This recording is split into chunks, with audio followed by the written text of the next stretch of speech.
Good morning, it's Tracy Build. So this morning I'm going to talk to you for your daily sales vitamin about optimism. This will be a pretty short podcast. Again, I'm working to keep these under 5 minutes, so bear with me.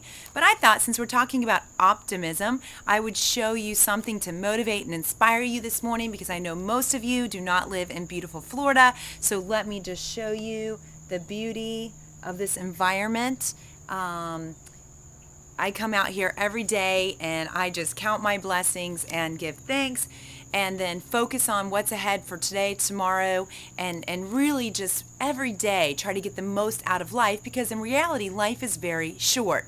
So I thought how appropriate this little piece is today on optimism because there's so much negativity and pessimism in our lives every day from coworkers to family members. And we won't even mention the media. They thrive and grow off of pessimism. And that's because we feed it. So here's some statistical research on optimism. If you look on the bright side, you're more likely to live longer than pessimists, a new study says. University of Pittsburgh researcher Hillary Tyndall surveyed nearly 100,000 women, sorry men, but this is on women, but I'm sure it's very similar for men, ages 50 to 79 about their outlook on life. Then track their health for several years. Women who answered yes when asked such questions as, in unclear times, I usually expect the best, were categorized as optimists. Pessimists were those who affirmatively answered questions such as, if something can go wrong for me, it will. All were healthy at the start of the study. After 8 years, the most optimistic women were 9% less likely to have developed heart disease, 30% less likely to have died of any cause. Women who scored high in cynical hostility were at even greater risk of dying in general. When you look at all the risk, pessimists had everything in the wrong direction, Tyndall tells CNN.com. The question is, can we take these ingrained attitudes and teach them individually to modify them? And guess what? The answer is yes.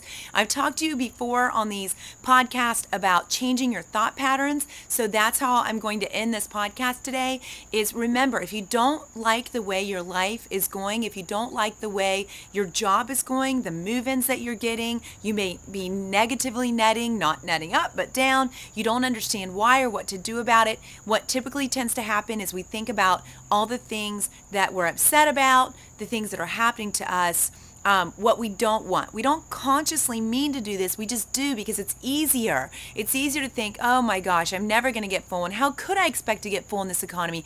How would I expect to grow occupancy and revenue? What do people expect of me? That is not the way you want to think. You want to change those thoughts around and begin to think about what it is you want. I'm going to keep reminding you of this because you have what it takes to change your thought process. Do not let anybody tell you anything different. So, going forward, if you're not doing it now, you want to think about what you want, not what you don't want. So what is it that you want? You want a fully occupied building. You want an abundance of new move-ins coming to you weekly that you can handle the process so you don't get buried. You want healthier prospective residents coming to you and moving in. You want strong relationships with your spouse and children. You want to have great, successful, positive, productive days.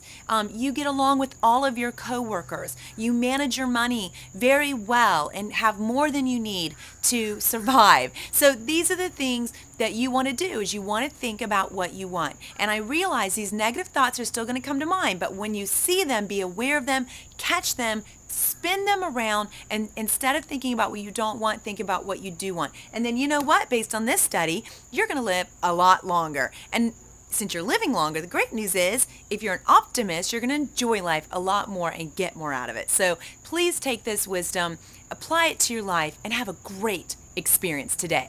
Thank you.